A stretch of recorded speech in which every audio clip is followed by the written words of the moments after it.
August 1944, France. A single bullet is about to change everything.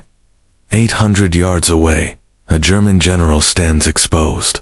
But the sniper aiming at him holds a weapon that shouldn't even be there. Civilian hunting rifle, his instructors called a toy. They laughed at him. They mocked his father's gun. They told him to leave the civilian garbage at home.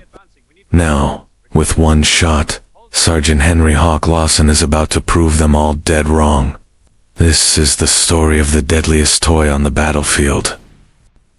Henry Lawson wasn't supposed to be special. He was just a kid from the mountains of Western Virginia, son of a gunsmith who taught him to respect the craft. By 14, he was beating grown men at shooting competitions. Perfectly tuned, match-grade accurate. "Take care of it," his father said, "and it'll take care of you." Henry took those words seriously. Thousands of hours. Endless practice. He learned to read wind by watching grass bend. He calculated distance by memory. He developed instincts that couldn't be taught, only earned. When Pearl Harbor pulled America into war, Henry enlisted immediately. The Army spotted his talent fast and sent him to Camp Perry, Ohio, the best sniper school in the country. He arrived carrying his Winchester. That's when the trouble started. The instructors stopped him cold. "What the hell is that?" "Private. My rifle, sir." "That's not a rifle. That's a toy. Civilian garbage." They issued him a Springfield M1903A4 instead, the official Army sniper rifle. Military grade, combat proven. But it wasn't his. Small differences that wouldn't matter on a range, but could mean death in combat. So Henry made a choice. He qualified with the Springfield for inspections, but when he shipped overseas, hidden in his gear, wrapped in oilcloth and defiance, was his father's Winchester. Nobody knew about the toy. Not yet. France, August 1944. The Allied breakout from Normandy had turned into chaos. American forces were racing across France, but the Germans weren't going quietly. Near the city of Brest, they'd formed a defensive line that shouldn't have held, but the problem had a name. General Major Werner Schultz, an Eastern Front veteran, a tactical genius who was coordinating the German defense with devastating precision. Every American attack was anticipated, every flanking movement ambushed. Men were dying because of one brilliant commander. Division Command made the call. Schultz had to die, but there was a problem. The general never exposed himself near the front. He commanded from nearly a mile behind German lines, 800 yards from the only position that had a clear shot. A bombed-out church with its bell tower barely standing 800 yards.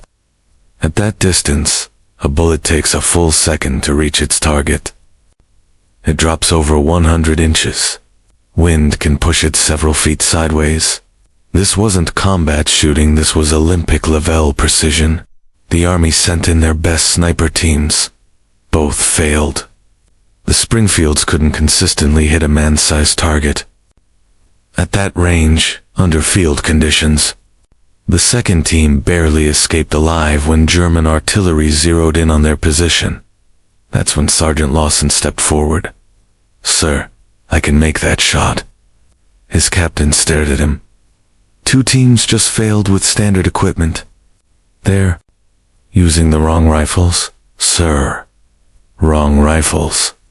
They're using Springfields, same as you." Lawson's throat went dry. "I have a different rifle, sir." Captain Morrison should have said no. Regulations were crystal clear: no personal weapons in combat. But 40 of his men were dead because of General Schultz's tactical brilliance. 40 men who might still be alive. "If you miss, you'll probably get killed." "I won't miss, sir." Morrison studied the young sergeant with his impossible confidence. Go. August 18th, 03:00 hours. Lawson crawled into the bell tower through darkness, moving inches at a time. 4 hours to cover 200 yards.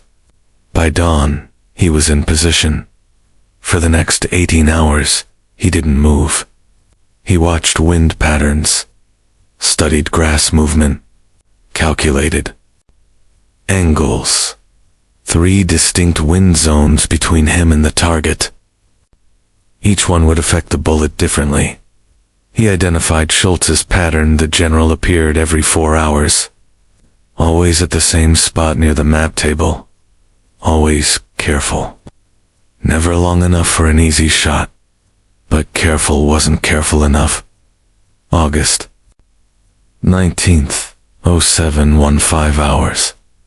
The staff car appeared right on schedule. Lawson's heartbeat slowed to a crawl. The Winchester's crosshairs found the general. He made his adjustments. 4 clicks left for the first wind zone. 6 clicks right for the final zone. 12 clicks up for the 800-yard drop. The crosshairs settled 18 inches above Schultz's head.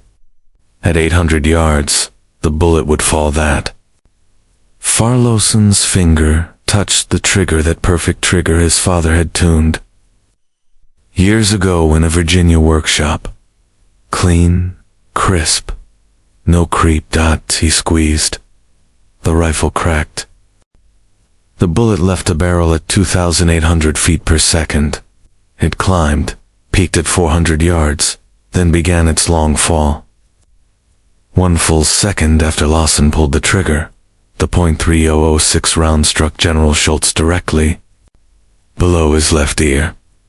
He never heard the shot. 800 yards away. Lawson worked the bolt and chambered another round, but no one approached the body. The Germans scattered, unable to locate where death had come from. By the time they organized a response, Lawson was already gone, crawling through drainage ditches. Without Schultz's coordination, subordinate commanders couldn't hold. American forces broke through in 3 places simultaneously. The road to Brest was open. Captain Morrison called Lawson to headquarters.